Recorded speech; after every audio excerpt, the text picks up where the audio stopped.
Bonjour à tous, bienvenue sur Rancœur de haut niveau. On se retrouve aujourd'hui pour parler d'une vidéo qui servira d'introduction à une série de vidéos qui aura pour objectif de vous parler du lore de Tower of God, ce qui est essentiel pour la compréhension de l'univers, même de l'œuvre en général. Et ne vous inquiétez pas, il n'y aura pas de spoil et aussi ce sera une vidéo très courte. Tower of God est un webtoon sud-coréen et manhwa dont l'auteur est Slave Niteru, abrégé Sui, mais son vrai nom est Lee Kyung-hui. La première sortie de Tower of God date du 30 juin 2010, ça fait maintenant plus de 14 ans. Et depuis, il suit un rythme hebdomadaire, c'est-à-dire un chapitre par semaine. Et à ce jour, il compte 628 chapitres. Pour la traduction française, c'est le site Nevers. Mais vu que la traduction française date que de 2019, elle a un retard de plusieurs chapitres sur la traduction anglaise et l'apparition coréenne. La lecture des chapitres est adaptée pour un smartphone, ce qui est plutôt simple. Et pour le lire de manière légale et gratuite, il faut télécharger l'application Webtoon sur son téléphone ou se rendre sur le site Webtoon FR sur son PC. Et pour ceux qui vont dévorer les chapitres pour rattraper le retard, il vous suffira de changer la langue de l'application pour les chapitres en anglais ou des fantrads dont vous n'avez même pas besoin d'explications pour trouver. En plus, quand vous serez à jour, vous aurez un décalage entre le dernier chapitre que vous aurez lu et le dernier chapitre sorti. C'est un système qu'on appelle le Fast Pass qui vous permet d'avoir plusieurs chapitres d'avance en payant les chapitres 50 centimes. Et aussi un grand écart avec l'apparition coréenne sur certains sites illégaux, il y a la traduction en anglais.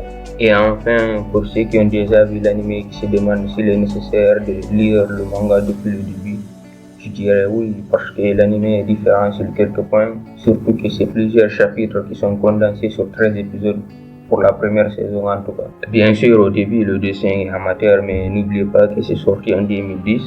Et pour ceux qui s'en foutent, vous pouvez continuer là où l'anime s'arrête. Actuellement, on est encore sur la deuxième saison niveau anime qui est encore en cours de diffusion. Maintenant que la présentation est terminée, on va parler du fonctionnement du lore et de sa particularité. Avant tout, je vais définir d'abord le lore. Le lore, c'est l'ensemble des éléments qui construisent un univers de fiction et tout ce qui l'englobe. De ce fait, on peut dire que Tower of God se divise en deux catégories. Nous avons le lore canon et le lore non canon. Le lore non canon est considéré comme le brouillon de l'auteur et même s'il y a des informations très intéressantes, on ne va pas en parler ici. Le synopsis de Tower of God pourrait se résumer au personnage de Bam qui poursuit Rachel dans la tour, mais ça serait trop simple avec la richesse de l'univers et le nombre de personnages et d'intrigues qui nous est présenté. L'histoire de Tower of God se déroule principalement dans un lieu mystérieux et gigantesque appelé la Tour. Cette tour est un endroit légendaire qui s'élève au-dessus du monde, composé de nombreux étages, chacun avec ses propres règles et défis. Les personnes qui parviennent à atteindre le sommet de la tour peuvent exaucer leur vœu le plus cher. Il s'agisse du pouvoir, de richesse ou même de la réécriture de la réalité elle-même. L'histoire suit le personnage principal Bam à la poursuite d'une fille Rachel qui est partie pour monter cette tour et qui va se retrouver au cœur d'une aventure incroyable et dangereuse. Le lore canon est celui que vous allez découvrir déjà les chapitres en regardant l'anime.